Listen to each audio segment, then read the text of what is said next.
जब दिन चल रहा हो बिजी और चाहिए थोड़ा ब्रेक।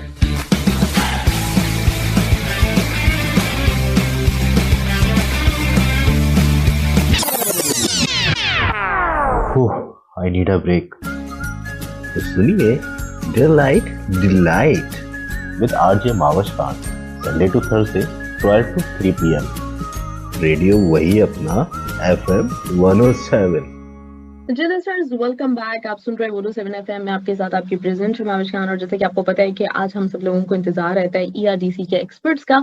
हमारे साथ साहल और तुबा हर दफा मौजूद होते हैं, तो इस दफा भी हमारे साथ साहल भी हैं, दुबा भी हैं। उन दोनों को कहेंगे वेलकम अपने शो में।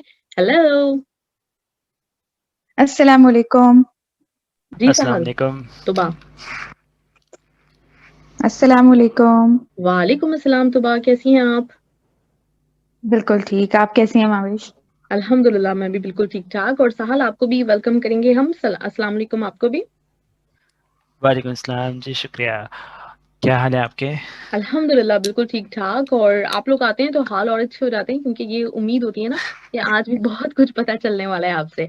हमारे पास बहुत सारे सवाल मौजूद हैं जो कि आपसे करने हैं, और आज आप लोगों से जवाबात लेने हैं उनके। सही, ठीक, बिल्कुल। जी सही है। हम भी कुछ ये लेकिन सोच रहे थे कि कुछ सवालात जो पहले भी आए हैं, पिछले उसमें भी, और अभी भी मेरे ख्याल से उम्मीद है आपके पास कुछ नए सवालात होंगे, तो उन पे हम बात करेंगे इंशाअल्लाह ताला। बिल्कुल बिल्कुल बिल्कुल। तो पहले वाले सवालों से हम आगाज करें तुबा और साहल, या फिर पहले अभी जो मेरे पास नया सवाल है वो मैं पहले आपको बता दूं? मेरे ख्याल से पहले हम पिछले वाले सवालों से अच्छा अच्छा, बिल्कुल ठीक है सही। ठीक है, चलें ठीक है, पिछले सवालों से फिर आगाज कर लेते सही। हैं। अच्छा, बस मैं एक बात शुरू में कहना चाह रहा था, ऐड करना चाह रहा था कि हमने जो पिछले कुछ जो एपिसोड्स सेशन गुजरे हैं, उनमें हमने अपने जो रोल हमारे पास मैंडेटरी और इलेक्टिव रोल्स मौजूद हैं, उनमें किस तरह से एक्सेल कर सके उन पे बात की है। तो उनमें बहुत सारे मुख्तलिफ एस्पेक्ट्स पे बात की गई है। तो वो सवाल उधर ही से ड्राइव होके आए हैं, कुछ उसी सेशंस के दौरान मेरे ख्याल से आए थे। तो एक चीज़ जो है कि ये जो भी सवालात हैं उनके जवाबात, और बहुत सी ऐसी चीज़ें थी छोटी छोटी जो कि उनमें डिस्कस हुई थी, तो उन पे सोचने के नतीजे में, उन पे गौर करने के नतीजे में बहुत सारी चीज़ें खुल सकती हैं। और अगर उन बहुत सारी चीज़ों में से अगर हम 4-5 चीज़ों को भी पकड़ लें और इस पे काम करना शुरू करें, तो वो जो पूरा मकसद था उसकी तरफ आगे बढ़ सकते हैं हम। वो जो पूरे सीरीज ऑफ एपिसोड्स करने का मकसद था।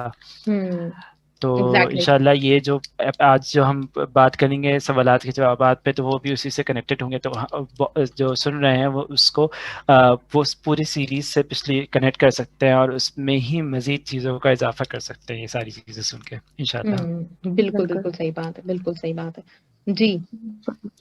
बात बहुत अहम की है भाई साहल ने। अगर गौर किया जाए तो अभी जितना कंटेंट हम कवर कर चुके हैं, उस पर गौर करने के नतीजे में हमारे आगे के सवालों को भी हम लोगों को खुद ही जवाब भी मिल जाता है। और अमूमन सवाल हमारे होते भी हैं कि हम उन पर खुद गौर करें, तो आपका जो अपना सोल्यूशन होता है ना अपने सवालों का, जवाब वो खुद ही गौर करने के नतीजे में आप बेहतरीन जवाब जो है ना वो आपको खुद ही मिलेगा इंशाल्लाह। तो थोड़ी बहुत हम भी करेंगे। और इस पर मैं शुरू में ही सबसे मैं ये कहना चाहूंगी कि एक तो बहुत अच्छी बात ये है कि आप लोगों के जहनों में सवाल उठना शुरू हो रहे हैं। ये पहला कदम है। सवाल अक्सर होता है ना, हम अपनी जिंदगी तो बह रही है, हम भी बह रहे हैं उसमें, उसी में साथ सब बह रहे हैं, और किसी को सवाल करने का या सवाल जहन में आने का भी मौका नहीं मिलता। एग्जैक्टली, बिल्कुल सही कह रही हैं आप, बिल्कुल सही कह रही हैं। सवाल उठना ही एक बहुत ही अच्छी निशानी, एक बहुत ही खुशाइंद बात यह है कि आपके जहन में अब सवाल उठ रहे हैं। तो इसी पर पहले तो खुश हो जाएं, और मैं सब लोगों को इनकरेज करूंगी। और हर सवाल का ज़ाहिर है जवाब नहीं मिल पाता, सवाल उठना इट्सेल्फ तो एक बड़ी अच्छी बात। और सवाल जब आपके जहन में उठेगा तो आप खुद ही उस पर गौर भी करना शुरू करेंगे ना। तो जैसे जिन लोगों ने हमें 2-3 हफ्ते पहले अगर सवाल कोई भेजा है और उसका अभी तक जवाब नहीं मिला, तो यकीनन वो खुद भी उस सवाल के बारे में सोच रहे होंगे, और इस चीजों से भी कनेक्ट करना शुरू होगा, तो उनको खुद के जवाब मिलते चले जाएंगे इंशाल्लाह। बिल्कुल, बहुत अच्छी बात की आपने सबसे तुबा, पहले वाकई कि हमारे जहन में जो सवाल पैदा होता है, अगर उसकी ताखीर भी अगर हो रही हो, तो उससे भी हमें उन सवाल के बहुत सारे जवाबात हमें खुद मतलब क्लियर होने शुरू हो जाते हैं। हम उसके बारे में इतना सोचते हैं। बिल्कुल, बिल्कुल। और हर एक की एक यूनिक सिचुएशन होती है ना, और एक बैकग्राउंड होता है बिल्कुल यूनिक। तो आपने सवाल जिस बैकग्राउंड से किया है वो तो हमें नहीं मालूम, तो उसका जो एक बिल्कुल सही एक आपके हिसाब से जो सॉल्यूशन है ना, वो आप खुद ही उस पर गौर निकाल सकते हैं। गाइडेंस ज़ाहिर आप लेते हैं इधर बहुत सारे सोर्सेज़ से, जो बिल्कुल एग्ज़ैक्ट सॉल्यूशन है आपके मसले का वो आप खुद ही निकालेंगे। तो सवाल उठ रहा है आपके ज़हन में, ये एक बहुत ही अच्छी बात, सवाल उठते रहने चाहिए और बस उस पर गौर करते रहेंगे इंशाल्लाह आइंदा भी सवालों पर, तो बेहतर होगा इंशाल्लाह सबके लिए। तो सबसे पहले बिल्कुल। एक सवाल पहले एक आया हुआ था किताबों के हवाले से और मोबाइल फ़ोन्स के हवाले से। मेरा ख़्याल है अस्मा शाफ़ी साहब का सवाल था ये, कि फ़ोन क्योंकि हमारी ज़िंदगियों में इतने ज़्यादा आ गए हैं, उसकी वजह से किताबों से रिश्ता कमज़ोर हो गया है, तो इस चीज़ को किस तरह से रिवाइव किया जा सकता है? मुझे तो ये सवाल बहुत ही पसंद आया था। सबसे पहले तो मैं इसकी तारीफ़ करना चाहूँगी कि आपने बहुत ही अच्छा सवाल किया और बहुत ही अहम रियलाइज़ेशन है ये हम लोगों को होनी चाहिए इस वक़्त ना, वरना हम लोग ये रियलाइज़ नहीं कर रहे। आपने इस बात को रियलाइज़ किया, इस बात को मैं एप्रिशिएट करना चाहूँगी कि हमारी ज़िंदगी में जो हर वक़्त फ़ोन है और उसकी वजह से हमारी इल्म के जो सही सच्चे सोर्सेज़ हैं, उनसे हमारा ताल्लुक बहुत कमज़ोर पड़ गया है। और किताबें जो हैं वो इल्म का एक बहुत अहम सोर्स हैं। बहुत सारे सोर्सेज़ हो सकते हैं, हमने पहले भी इस पर बात की थी और किताबें बहुत ही अहम सोर्स हैं। तो आपने इस बात को रियलाइज़ किया कि हाँ, अहम सोर्स से हमें कनेक्ट होने की दोबारा से ज़रूरत है, तो ये एक अच्छी निशानी है कि आपने फ़िक्र करना शुरू की और इंशाल्लाह जब ये फ़िक्र ज़हन में उठ गई है, तो फिर आप इस पर अब इक़दाम भी करना कुछ आसान हो जाएगा। तो इसमें 2-3 चीज़ें मेरे ज़हन में थी। सबसे पहले तो ये समझ लेना कि फ़ोन को हम अपनी ज़िंदगी से कम कैसे करें। अब ये तो एक नागज़ीर चीज़ बन चुकी है ना हर किसी के हाथ में और हर वक़्त हमारा हर काम भी इसी से जुड़ा हुआ है। तो उसकी कुछ लिमिट्स अपने लिए सेट कर लेनी चाहिए, जिससे हम लोगों के लिए आसान हो सके कि हम दूसरी चीज़ों के लिए टाइम कैसे ना निकाल सकें, यहाँ रीडायरेक्ट कर सकें। हम हर चीज़ फ़ोन से ही मिल रही है, हम हर वक़्त फ़ोन पर ही लगे हुए हैं, तो ज़ाहिर है फिर किताब का वक़्त ही नहीं बचता हमारे पास। तो कुछ थोड़ी-सी प्रैक्टिकल टिप्स हो सकती हैं। एक तो ये कि हम लोगों के सबके फ़ोन्स में अब एक स्क्रीन यूसेज मॉनिटर मौजूद होता है। तो आप जैसे मेरा ख़्याल है ये हमने उस वक़्त भी बात की थी, फ़ोन्स एडिक्शन के ऊपर जब बात की थी, तभी भी ये वाली कुछ टिप्स हुई थी डिस्कस।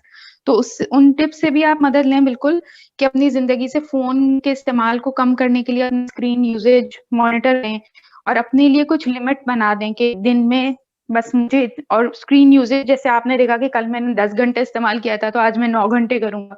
इस तरीके से ग्रेजुअली उसको कुछ कम करें और कुछ अपने लिए टाइम मख़सूस करके इस वक़्त से इस वक़्त तक तो अब मुझे फ़ोन को बात नहीं और अब इसको देखना भी नहीं है, मुझे इसको दराज़ करना है, थोड़ी-सी दूरी बर्दाश्त करने की आदत हमें पैदा करनी पड़ेगी। ऐसा मुश्किल हो लेकिन थोड़ी-सी दूरी अब तो मुझे लगता है कभी-कभी कि हमसे बर्दाश्त ही नहीं होती ना। हमारे हाथ में अगर हो ना, तो बिल्कुल दीवानों की तरह सब इधर-उधर देख रहे होते हैं, कहाँ गया? कहाँ चला गया? हाथ में नहीं चीज़ को मेरे, ये लेके भी किधर हम लोग साइको से होते जा रहे हैं। बिल्कुल, बिल्कुल, और ये बहुत अहम चीज़ है कि इसकी दूरी को बर्दाश्त करने की आदत हो जानी चाहिए थोड़ी-थोड़ी हम लोगों को और उसी के नतीजे में हम दूसरी चीज़ की तरफ हमारी तवज्जो जो है ना, ज़ाहिर है इससे दूरी थोड़ी-सी होगी तभी तो आप या किसी और कोर्स की तरफ हम गौर कर सकेंगे।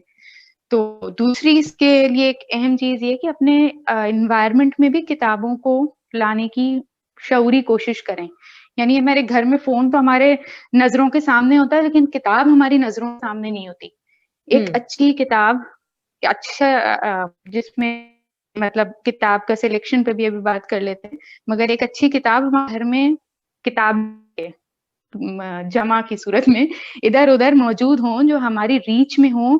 ऐसा ना हो कि बस वो बुक शेल्फ की ज़ीनत बनी हुई हैं और कभी हमें उनको उठाने की तौफ़ीक ही नहीं हो रही। तो किताबें भी अपने घर में इधर-उधर ज़रा हों कि ज़रा-सा आपका हाथ जा सके फ़ोन के बजाय।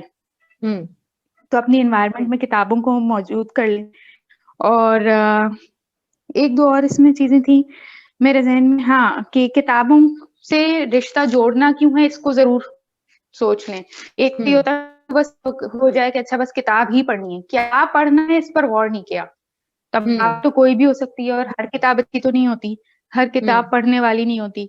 और अब हम जब किताबों के बारे में बात करते हैं तो लोगों का अमूमन ये हो जाता है कि अच्छा बस किताब पढ़नी है, क्या पढ़ना है इस पर गौर नहीं किया अभी। तो किताब पढ़ना बहुत अच्छी बात है, लेकिन क्या पढ़ना है और कौन सी किताब पढ़नी है, ये फैसला करना और इसका सिलेक्शन ही बहुत अहम है। तो जरूरी नहीं है कि आप अच्छी किताब पढ़ने के नाम, मतलब किताब भी पढ़ने के नाम पर आप सिर्फ फिक्शन ही पढ़े चले जा रहे हैं और नॉवल पे नॉवल खत्म हो रहे हैं और हम तसल्ली में हैं, सुकून से हैं कि हम किताबें तो पढ़े कम से कम। हाँ, तो ऐसा भी ना हो, किताब का सिलेक्शन भी बिल्कुल। तो बस ये बात, इस बात के इसमें कुछ सहल ऐड करना चाहें मैं। जी बिल्कुल। तो बस मैंने कुछ प्रैक्टिकल टिप्स बताई कि किस तरह से जो सबसे पहली चीज़ जो हमारी किताबों के शौक़ में बतदरीज कमी आने का बायस बन रही है वो मोबाइल फ़ोन्स ही हैं। और मेरे ख्याल से हम सब ने कहीं ना कहीं जो 40s 50s में लोग होते हैं उनके मुंह से सुना है कि अब तो भाई मोबाइल फ़ोन का रुझान इतना बढ़ गया और किताबों का इतना कम हो गया। तो ये सही बात है कि ये जो एक हमारे 24 घंटे में से भी बहुत सारा वक्त मोबाइल फ़ोन ही ले रहा है और हमारी बहुत सी आदत, बहुत सी हमारे मशगले और बहुत सी हमारे अच्छी आदतों को खाते जा रहा है, ख़त्म करते जा रहा है मोबाइल फ़ोन। तो सबसे पहले इस चीज़ को देखने की ज़रूरत है कि अगर आप वाक़ईतन समझते हैं कि किताबें पढ़ना आपके लिए ज़रूरी है, जो कि हर शख़्स के लिए ज़रूरी है, तो वो उसके लिए आपको ज़रूरी है कि आप चॉइस करें अपने मतलब आप अपनी चॉइसेस को बेहतर करें इस अंदाज़ में कि आप मोबाइल फ़ोन को ज़्यादा टाइम देना चाहते हैं या फिर आप किसी मीनिंगफुल एक्टिविटी में अपना वक्त गुजारना चाहते हैं। तो उसके लिए अपने आप को पुश करना पड़ेगा और अपने आप को मोबाइल फ़ोन से दूर करना पड़ेगा। तो उस पे एक हमने पहले भी सेशन किया था कि किस तरीके से स्क्रीन एडिक्शन से बचा जा सकता है। बहुत से लोगों को लगता है कि उन्हें एडिक्शन नहीं है, लेकिन वो जो चंक्स में टाइम जा रहा होता है ना आपका, 15 मिनट के इधर चले गए, 10 मिनट इधर चले गए, और ये करते-करते एक आम 18, 19, 20 इयर्स ओल्ड का भी जो है अच्छा खासा 6-7 घंटे का स्क्रीन टाइम हो जाता है, ठीक? तो उसको ख़त्म करने की ज़रूरत है, क्योंकि अगर आप उसको ख़त्म करेंगे ना तो फिर आपका सर उठेगा और आपको नज़र आएगा कि अच्छा और भी चीज़ें हैं यहाँ पे दुनिया में। तो क्योंकि अक्सर लोग कहते हैं कि हमारा तो हम तो कोई किसी चीज़ में इंटरेस्ट ही नहीं है, या फिर इसके अलावा क्या करें, मोबाइल फ़ोन के अलावा और क्या हो सकता है ज़िंदगी में। वो इस वजह से ऐसा महसूस होता है क्योंकि मोबाइल फ़ोन में सारी चीज़ें सिमट के आ गई हैं। आपको लगता है कि अब हर चीज़ मोबाइल फ़ोन में ही है। हत्ता कि एक इस्तेमाल इसका इस तरह भी किया जाता है कि भाई हम तो यूट्यूब पे एजुकेशनल वीडियोज़ वगैरह देख रहे हैं, लेकिन ज़रूरी है कि आप उसको भी लिमिट करें, और आप अगर आप कोई अच्छी चीज़ सीख रहे हैं तो उस पे भी आपकी नज़र हो कि वो कहाँ से सीख रहे हैं और आप किस तरह की चीज़ सीख रहे हैं। एक और अहम चीज़ जो मुझे लगता है कि अगर मैं एक जनरल बात भी करूँ कि किसी प्रॉब्लम को पकड़ना हो तो उसके जो कॉजेज़ होते हैं उसकी तरफ जाना चाहिए कि उसके रूट कॉजेज़ क्या हैं। तो मुझे लगता है कि जो हल्के-हल्के हमारी सोसाइटी में किताबों का रुझान कम होता जा रहा है, तो उसकी पहली वजह तो मोबाइल फ़ोन्स ही हैं। दूसरी एक वजह ये भी मुझे लगती है कि जो एक कलेक्टिव शैलोनेस आ चुकी है हमारी सोसाइटी में, कि हम बहुत सतहियत पसंद लोग हो गए। हमें भारी बात, बड़ी बात, गहरी बात समझ में नहीं आती, और ऐसा लगता है कि बस मतलब ये तो बहुत फ़लसफ़ी बात कह रहे हैं, फ़लसफ़ियाना बात कह रहे हैं, और हम चाहते नहीं हैं कि हम उस लेवल पे आएँ। बल्कि अब तो ऐसा होता है कि हमें जो किसी किसी भी मज़हबी आलिम का बयान भी हमें चाहिए होता है कि कुछ मसालेदार सा हो, मतलब कोई हल्का-फुल्का सा हो, कोई एंटरटेनमेंट का पहलू हो उसमें। तो हम उस सतह पे आ चुके हैं कि बस अब हमें बड़ी बात समझ में नहीं आती, ऐसा लगता है। और इसकी एक वजह लैंग्वेज भी होती है कि हम जब लैंग्वेज की वो क्वालिटी नहीं रह पाती है, और हल्के-हल्के वो क्वालिटी जब गिरते जाती है तो हम इंटेलेक्चुअली लेवल पे खुद ही हम गिरते चले आते हैं, क्योंकि लैंग्वेज का इंटेलेक्ट से बहुत कनेक्शन है। तो आप देखें जनरेशन वाइज हम लैंग्वेज की क्वालिटी हमारी ख़राब होती ही जा रही है। जो हमारी मादरी ज़बान है उसमें हम उस लेवल पे नहीं रहे तो वहाँ से फिर जब हम नीचे आते जाते हैं तो फिर हमारा इंटेलेक्चुअल लेवल भी कम हो जाता है। अब हमें वो किताबें भी समझ में नहीं आती, वो बात भी नहीं समझ में आती है, और हमें लगता है कि हर जगह कोई इंटरटेनमेंट होना चाहिए, कोई हल्के फुल्के अंदाज में चीज़ें होनी चाहिए। एक एक फिलोसोफर है अहमद जावेद साहब, वो कहते हैं कि मतलब हम हमारे लिए हम चाहते हैं कि हम बड़े आदमी की टांगे काट के उसका कद छोटा कर दें, और फिर उसके लेवल पे वो हमारे लेवल पे आ जाए तो फिर हम उसे समझने की कोशिश करें। हालांकि काम उल्टा होना चाहिए कि हमें कोई सीढ़ियाँ तलाश करके बड़े आदमी के लेवल तक पहुंचने की ज़रूरत है। तो मेरे ख्याल से यही चीज़ अच्छे लिटरेचर, अच्छी किताबों और सब की जगह पे भी आती है। हम तो किताबें देखते हैं इस वजह से घबराना शुरू कर देते हैं, हमें लगता है कि कुछ समझ में नहीं आएगा। कोशिश बहुत ज़रूरी है। मतलब अगर आपको लगता है कि हर चीज़ आपके लेवल पे आके आपको समझाएगी तो फिर वो आपकी स्ट्रगल, आपकी इल्म के लिए आगे बढ़ना, वो सब तो नहीं होगा ना। और फिर हम जिस चीज़ से इल्म हासिल करते हैं वो भी एक सतहियत पे आ जाएगा। एग्जैक्टली। फिर वो मतलब हमसे ऊपर की लेवल की चीज़ होगी तो तभी हम उधर तक पहुँचते कुछ सीख पाएंगे ना। ये चीज़ है। बिल्कुल और एक और अहम कॉज जो मुझे लगता है वो ये मोबाइल फ़ोन की बरकत है कि हमने इंफॉर्मेशन को नॉलेज के साथ बहुत कंफ्यूज कर लिया है। अब आपने ये जुमला सुना होगा, अक्सर लोग कहते हैं कि अब किताबें कौन पढ़ता है, अब तो सब कुछ मोबाइल फ़ोन में ही आ गया है, इतनी इन्फॉर्मेशन है, इतनी चीज़ें हैं। तो भाई इन्फॉर्मेशन और नॉलेज में तो बहुत फ़र्क होता है। इन्फॉर्मेशन तो फैक्ट्स होते हैं, चीज़ें होती हैं कि ये इस तरह से होता है, वो इस तरह से होता है। नॉलेज तो कुछ और ही चीज़ है ना। इल्म मतलब इल्म वो चीज़ जो किसी की बढ़ती हुई चीज़ है, जो उसने अपने ऑब्जर्वेशन, अपने एक्सपीरियंसेस से गुजर के उसने कोई चीज़ सीखी है और उसको किताबों में नोट किया, वो एक आपको बताना चाहता है इस अंदाज में। वो तो बिल्कुल मुख्तलिफ चीज़ है, और वो जो कि उसका मकसद भी ये है कि वो इल्म आप में सराहियत कर जाए और आपको बेहतर बनने में, आपकी ज़िंदगी को बामायने बनाने में मददगार साबित हो। लेकिन इंफॉर्मेशन तो फैक्ट्स होते हैं, और आज आप नोट करेंगे कि लोगों को दुनिया के बारे में पता है कि कहाँ कहाँ क्या चल रहा है, कहाँ पे कौन से मिसाइल चल रहे हैं, फैक्ट्स, हर तरह का फैक्ट्स पता है, लेकिन वो चीज़ नहीं पता जो कि इल्म है, जो कि असल इल्म है, और जो कि आपकी अपनी ज़ात के लिए मुफीद है। तो ये 3 चीज़ें जो हैं, इसकी वजह से हम इतने उलझे हुए हैं कि हम किताबों के पास भी नहीं जाते, किताबों से घबराते भी हैं, और किताबें पढ़ना मुश्किल भी लगता है। एग्जैक्टली, बिल्कुल सही बात है। मेरे जहन में इस पे आ रहा था साहल कि मतलब जो लोग इस चीज का गिला कर रहे होते हैं ना, इन चीजों की तरफ जिनको दकीक कहा जाता है, मुश्किल कहा जाता है, उनकी तरफ नहीं आ रहे होते, तो ये जहन में जरूर रखना चाहिए कि इल्म कभी भी मतलब ऐसा नहीं हो सकता कि वो हो जाए, फैशन से निकल जाए या ट्रेंड में ना रहे। इल्म हासिल करना तो हर बंदे की जरूरत है ही है।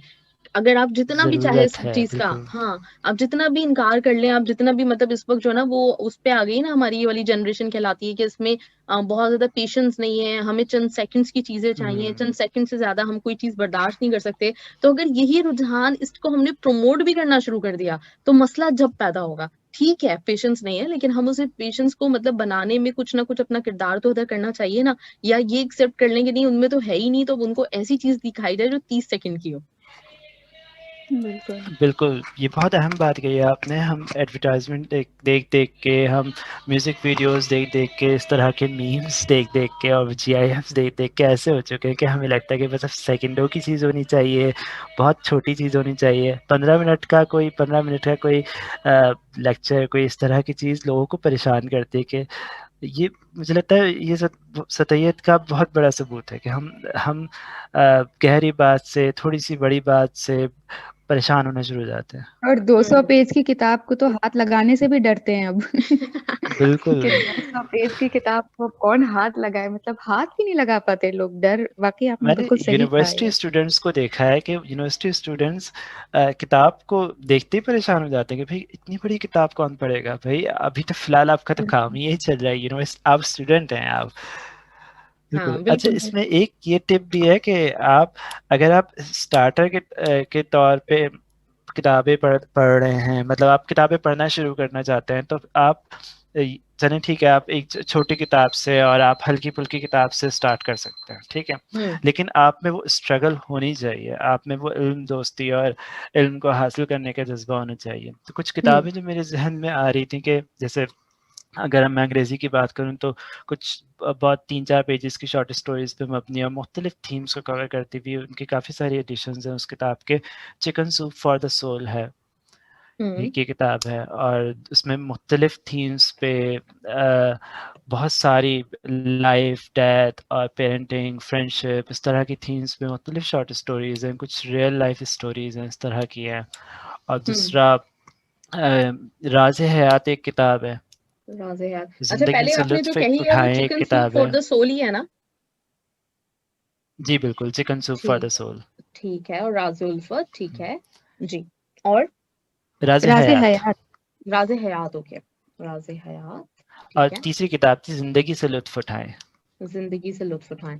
चलें, ग्रेट, ज़बरदस्त। तो हमारे सारे लिसनर्स, इस तरह उम्मीद से करती हूँ कि नोट किताबें कर रहे होंगे। ज़िंदगी छोटे एस जी, जी, जी। बिल्कुल।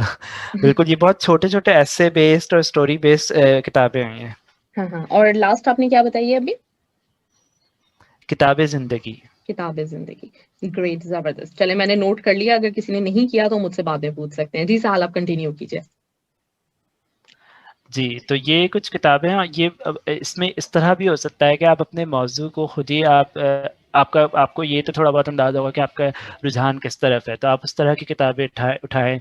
सेल्फ डेवलपमेंट की किताबें हैं, इस्लामी किताबें भी होती हैं, वो उसमें भी बहुत छोटी-छोटी इस तरह की भी किताबें जो एस्से बेस्ड है, तो वो बहुत इंटरेस्टिंग होती है।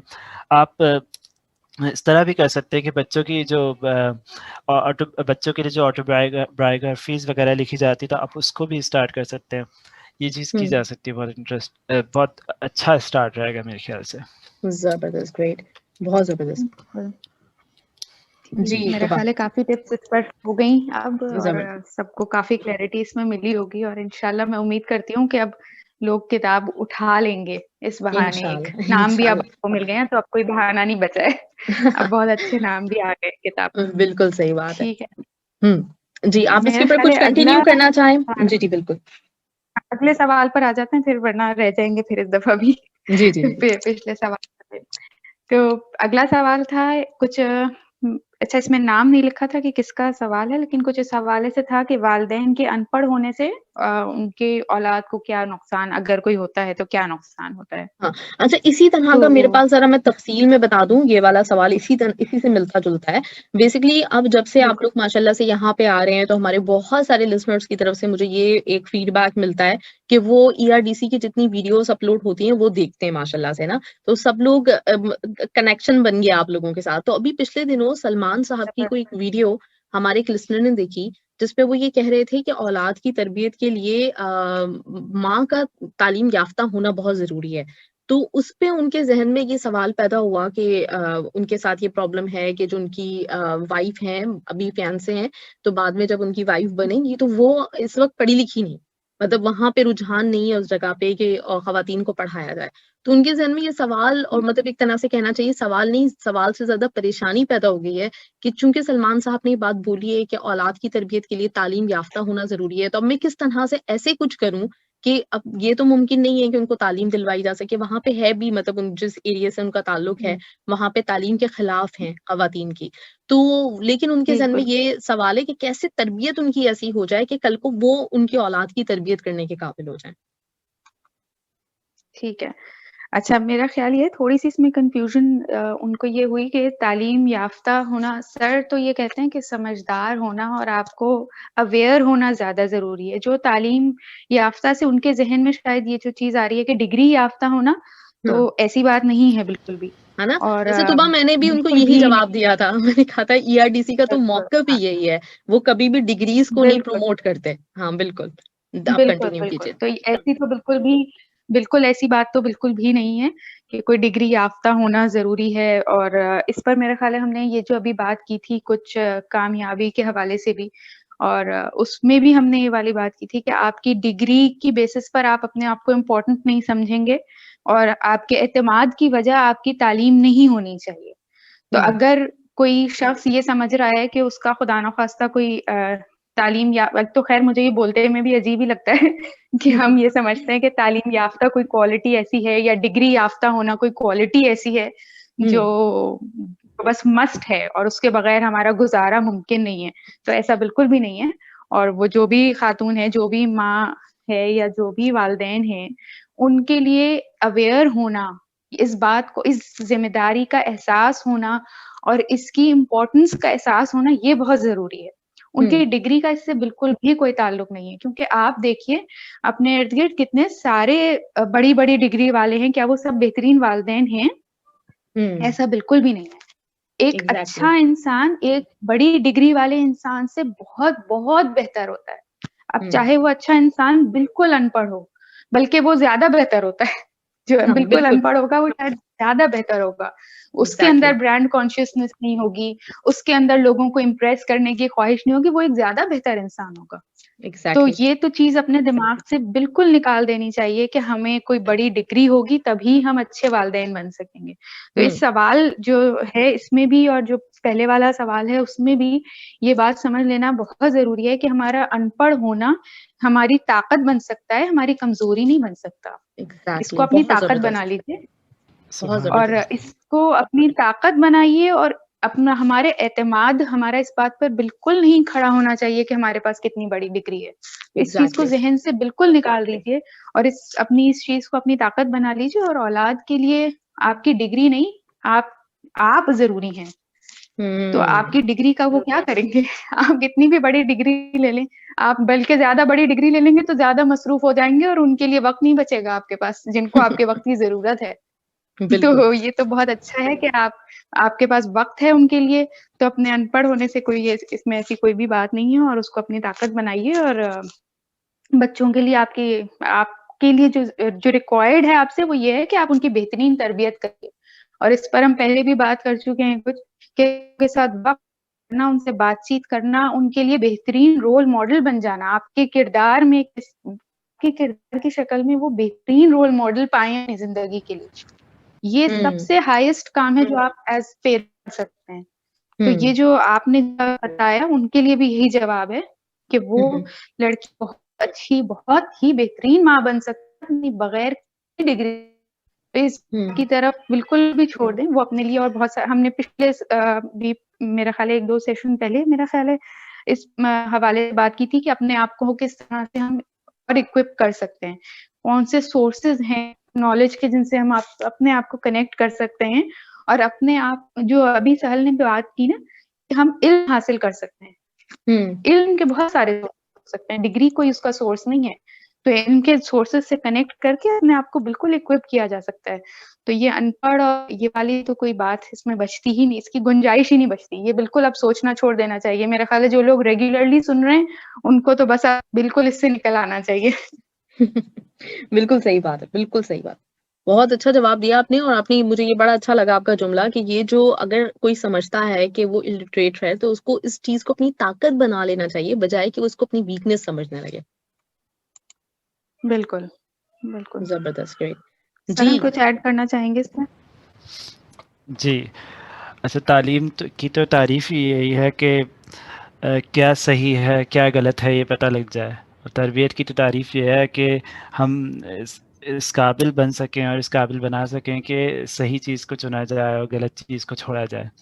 तो ये चीज़ें क्या सही है क्या गलत है हमारे लिए, तो ये तो डिग्री नहीं बताती है।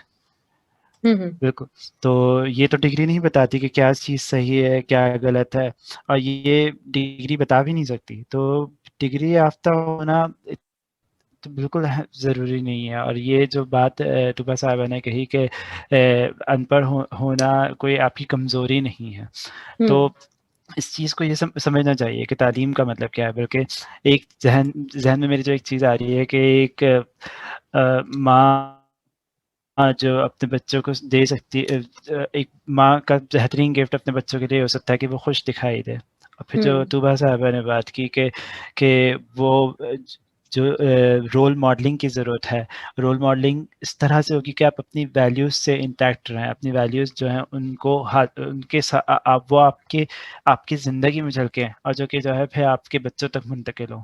तो उस चीज़ की ज़रूरत है। और उसमें फिर ये कोई अहम चीज़ नहीं है कि आपके पास डिग्री हो, कितनी डिग्रियाँ हों। डिग्रियाँ आने की सूरत में तो वैल्यूज़ से जाता है बंदा, वैल्यूज़ ख़त्म हो जाती हैं। तो ये पूरा मामला है। तो इस चीज़ को समझने की ज़रूरत है कि हमें इल्म दोस्त इंसान बनने की ज़रूरत है। ज़रूरी नहीं कि हमारे पास डिग्रियाँ हों। हमें वो इल्म हासिल करने की ज़रूरत है जो कि वाक़ईतन हमारे लिए ज़रूरी है और हमारी ज़िंदगी को एक पर्पस दे सके, एक मीनिंग दे सके, और वो जो है हमें बता सके कि क्या चीज़ सही है, क्या चीज़ गलत है। तो जब हम इन सारी बातों को, इन डेफिनेशंस को एक डिग्री में समेट देते हैं, तो फिर वो डिग्री हमारा मकसूद बन जाता है। फिर डिग्री के बाद हमें लगता है कि बस अब कुछ करने का काम बचा नहीं है, अब बस यही है, मतलब जो होना था हो गया, अब बस ज़िंदगी गुजर रही है। अब फिर वो गुजरती ही है, और फिर वो कोई चांसेस नहीं बचते। जो पीछे भी जब बात हुई, किताबों से मुताल्लिक़ भी बात हुई, तो उसमें बस इस तरह से कि फिर हम बेजार जाते हैं, और फिर इवेंचुअली बेजार इंसान बेजार भी हो जाता है। वो उसके लिए बस गुजरना मकसूद हो जाता है और कुछ नहीं रहता। तो इन सब चीज़ों, ये जो बात है ना, ये इसमें बस डेफिनेशन क्लियर करने की ज़रूरत है। मेरे ख्याल से एक बार डेफिनेशन क्लियर हो जाती है तो फिर वो सारी चीज़ें इंशाल्लाह बेहतर हो जाएंगी। एग्जैक्टली, बिल्कुल सही बात है सहल। और तुबा, मेरा ख्याल है कि बाकी की जो हमारे सवालात हैं उनको हमें फिर अगले हफ्ते के लिए रखना पड़ेगा, क्योंकि टाइम हमारे पास कम होता है और चीजें हमें बहुत सारी डिस्कस करनी होती है। और अच्छी तरीके से कोशिश यही होती है आप दोनों की कि वो जो भी सवाल किसी ने किया है तो उसको तसल्ली बख्श जवाब मिल जाए। ये ना हो कि अभी भी वो उलझा रहा है, उसको नहीं समझ में आया। तो ये बहुत अच्छी तरीके से आप लोग क्लियर करते हैं हर चीज को। बिल्कुल, क्योंकि ये वाले सवाल ऐसे होते हैं ना कि इनका एक जुमले में जवाब नहीं दिया जा सकता। नहीं दिया जा सकता, तो बिल्कुल। उसका कुछ बैकग्राउंड भी देना पड़ता है। बिल्कुल, एग्जैक्टली। तो बस यही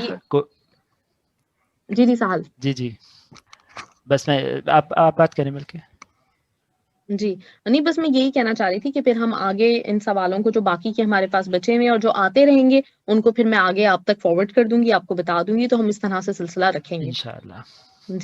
जी तुबा। बिल्कुल। जी, तो बहुत ही ज़बरदस्त तरीके से, और बिल्कुल मेरा जी, बस ख़्याल मैं है कि यही इस हाँ। जी। और यहाँ पे मैं ये इंक्लूड ज़रूर करना चाहूँगी कि अक्सर लोग, जो मेरे पास बड़े सारे लोगों की ना परेशानी में, जब से ये सेगमेंट शुरू हुआ है, उन लोगों को परेशानी शुरू हो गई जिनकी अभी शादी नहीं हुई है, उनको अपनी औलाद की फ़िक्र पैदा हो गई है। तो मुझे मज़ा भी आता है सोच के, और मतलब अच्छी बात भी लगती है कि ये चीज़ होनी चाहिए हमारे यहाँ, कि लोग इस चीज़ को, कि कितनी अल्हम्दुलिल्लाह। ज़रूरत है इस बात की ना, कि कितनी ज़रूरत है आपकी औलाद की तरबियत करने की, इस चीज़ को समझने लगे, ज़िम्मेदारी को समझने लगे। वरना ये एक वक़्त आया था ऐसा कि लोगों ने भुला दिया था कि तरबियत की भी कोई ज़रूरत है। तो अल्हम्दुलिल्लाह, जब लोगों की मैं इस तरह की फ़िक्र और परेशानी देख रही होती हूँ कि उनको अभी से अपने होने वाले बच्चों की तरबियत की फ़िक्र है, तो ये बहुत अच्छा साइन है जो माशाल्लाह से डेवलप हो रहा है यहाँ पे। बिल्कुल, क्योंकि बाद की फ़िक्र तो ज़्यादा परेशान कर देगी आपको। पहले की फ़िक्र पॉज़िटिव है आपकी, और हाँ। उसका कुछ किया भी जा सकता है ना। बाद में फ़िक्र हो तो उसका तो ज़्यादा फिर मुश्किल हो जाता है मामला। हाँ, और बहुत अभी अच्छी से बात है, अल्हम्दुलिल्लाह। बिल्कुल, अल्हम्दुलिल्लाह। और इसका क्रेडिट आप लोगों को जाता है, आप लोगों की पूरी टीम को जाता है, जिन्होंने ये सवाल दोबारा इस माशरे में पैदा किया। सिर्फ मैं कतर की बात नहीं कर रही, इस माशरे में पैदा किया है कि हमें औलाद की तरबियत के लिए कुछ ना कुछ एफर्ट्स करना पड़ेंगी, बल्कि मैं कहूँगी कुछ एक्स्ट्रा एफर्ट करना पड़ेगी। ये नहीं कि जो हम कर रहे हैं कि स्कूल की फीस दे दी और बच्चे टाइम पे स्कूल जा रहे हैं, नहीं जा रहे हैं, ये देख लिया। बिल्कुल। उससे कुछ एक्स्ट्रा एफर्ट करने की अब ज़रूरत है। बिल्कुल, अल्हम्दुलिल्लाह कि लोगों ने इस तरफ सोचना शुरू किया है, और ये बात मुझे बहुत पसंद आई जो आपने कहा कि जिन लोगों की अभी औलाद नहीं है, उनमें ये फ़िक्र उजागर हो रही है। तो ये तो बिल्कुल सही वक़्त पर फ़िक्रमंद हो रहे हैं, अल्हम्दुलिल्लाह। बिल्कुल। बिल्कुल, क्योंकि औलाद की तरबियत का जो सफ़र है वो शुरू होता है अपनी तरबियत से, अपने आप को बेहतर बनाने से। तो बिल्कुल सही टाइम पे चीज़ जो है समझ में आई है और फ़िक्र पैदा हुई है। ज़बरदस्त, ग्रेट। तो चलें तौबा, सहल, आप दोनों का बहुत-बहुत शुक्रिया। Thank you so much. और आज भी हमारे सब लोगों के ज़हनों में जो सवालात थे, आपने बहुत तसल्ली बख्श उसके जवाब दिए हैं। तो थैंक यू सो मच। अल्लाह ताला आप दोनों को बहुत खुश रखे। आमीन, थैंक यू, जज़ाकल्लाह थैंक खैर। यू। इंशाल्लाह फिर नेक्स्ट वीक मिलते हैं मज़ीद चीज़ों के साथ। थैंक यू, ख़्याल रखिएगा अपना बहुत-बहुत। इंशाअल्लाह। इंशाल्लाह, शुक्रिया बहुत-बहुत।